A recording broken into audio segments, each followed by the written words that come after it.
Hey guys, take three. Here I am. Welcome. Today we're going to be showing you how we pick our spots, how we move our stands. We base a lot on deer activity and deer movement. Obviously, we did just have a logger come in this summer and log this whole side of the hill and the whole side of the bottom down here. So we're going to show you basically how we decipher where the deer are moving and what their travel routines are and how they change. Not so much how they're moving with moon phases or everything, but we live in a fairly remote area, so we'll show you how we decipher where the deer are moving and how their activity is, and we're going to load up our buggy with all of our equipment and we're going to hit the woods, so stay tuned. Hope you enjoy.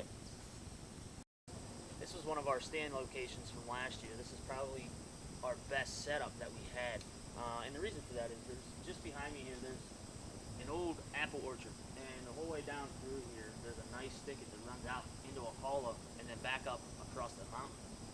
So everything was traveling through here. It looked like cow paths coming through here. We sat here a few times, had a couple bucks coming in.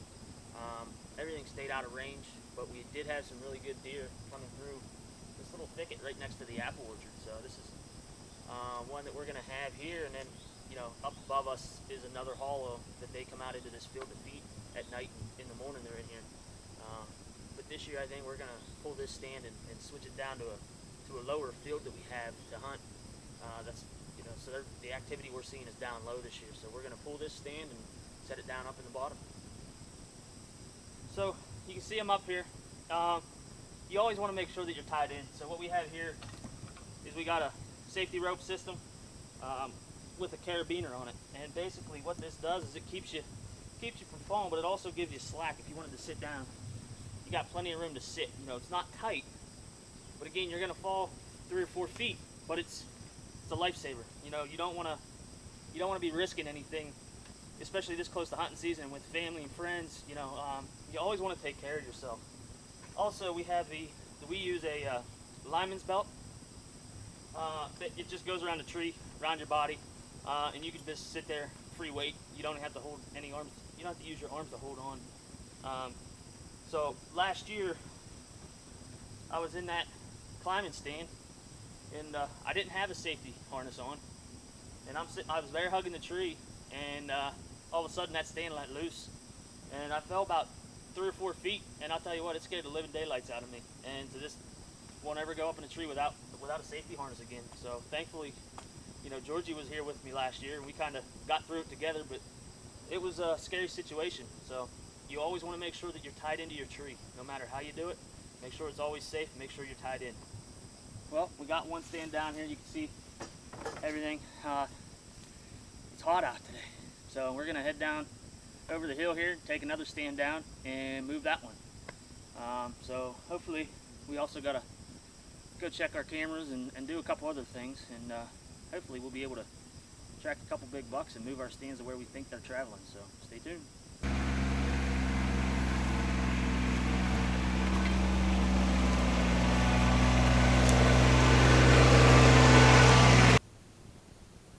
Took our second stand down and come down into the bottom here below the field, and we always wanted to set up in here, but it's tough.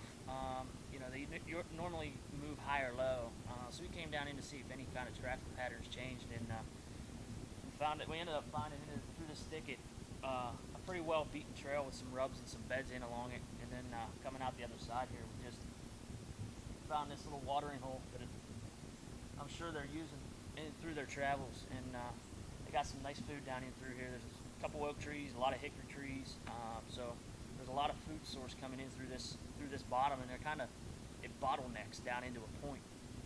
So we're at the lower end of that bottleneck, so we pretty much are in a nice little area where we're almost guaranteed that if they're in this piece of woods, they're coming right past our stand. So I think we're going to go ahead and find a tree to set up in and hope for the best on the first day of the season. So here we have a set of ladders, and they make different styles. And this style here is actually, they don't go together. These are better for crooked trees, and the one-piece ladders are better for straight trees. When you're hanging this kind of ladder, what you want to make sure of is when you set your strap here, you want to kind of set it Like if your hooks are here, you kind of want to set it above, you know, so you're kind of like up here somewhere. Because when you put pressure down, you want this strap to snug up. As you can see, when I lift up, there's a lot of tension, or yeah, a lot of slack. When I push down, that slack comes right out of it. So you want to keep that in mind when you're setting these. That you want to set the strap higher than where the ladder is going to sit. That way you don't, when you put pressure on it, it'll stick to the tree. So we're going to continue up this tree another 3 or 4 sections and start hanging and staying.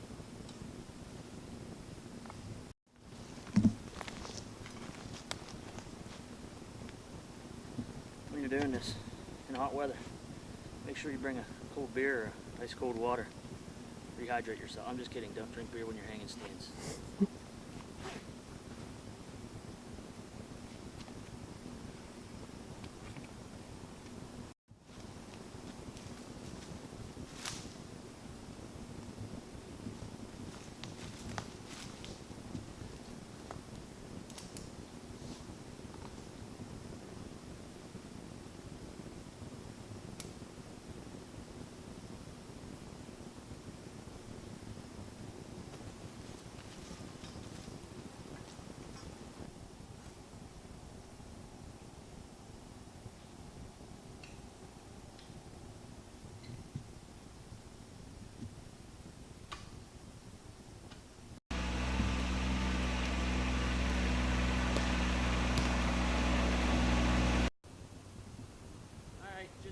Another little trick. If you have a branch or another tree nearby, you can tie your stand to the rope and kind of hold it in place. This stand's a little heavy. It kind of stinks doing it with one person, but if you have to do it by yourself, like I said, here you go. Now it's in place. You can go ahead and tie this rope off, hold it here, set it up. So this is another trick, you know. I don't recommend hanging stands by yourself just in case an accident happens, but if you have to, here's just a little trick for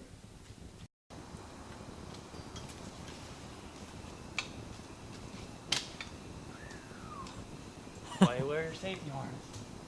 Just the thing settling. Just that stand settling will get your heart pumping. Why you put your safety harness on? If you don't, you're going for a ride. Maybe in the ambulance. Hope not. Okay. So here's how we'll be set. Sweat. Whoa. Just settling a little bit. Okay, so here's how we'll be. We'll have to clear a little bit of these limbs out, but this will work nice. I'm hidden. There's a trail coming up from my left here, which I'm on a hillside. Here's the flat part that this tree's at, and the rest is sloped. So these deer coming up below me, if they come behind me, the wind usually comes from the north or the west here, northwest. So it's going to take my scent and send it on way above where these deer ever smell me. And the perfect shot's right here, between my 9 o'clock and about my 2 o'clock. So that's the plan. A nice hidden from here if the deer come from the left. There's a bunch of acorns and hickories around here. They're just tearing this up. So walking in the trail, we saw a bunch of rubs, and there's only a field up here. So it's a good spot. I hope you guys got something from this video. And check back for some more videos. I got a couple coming up. I'm going to do some mock scrapes with some pre-oboral scent. I'm going to do our filming equipment. We're using a DSLR to do this video, but we have a bunch of other cameras that we use. So stay tuned. Check back in the season. Hopefully we have something down. This is that lower bottom we were talking about that just got logged. These deer hang out here, eat all the new growth coming in. Back. They don't care that we're here. They're pretty comfortable down in this bottom. They tend to stick pretty tight because it's so thick.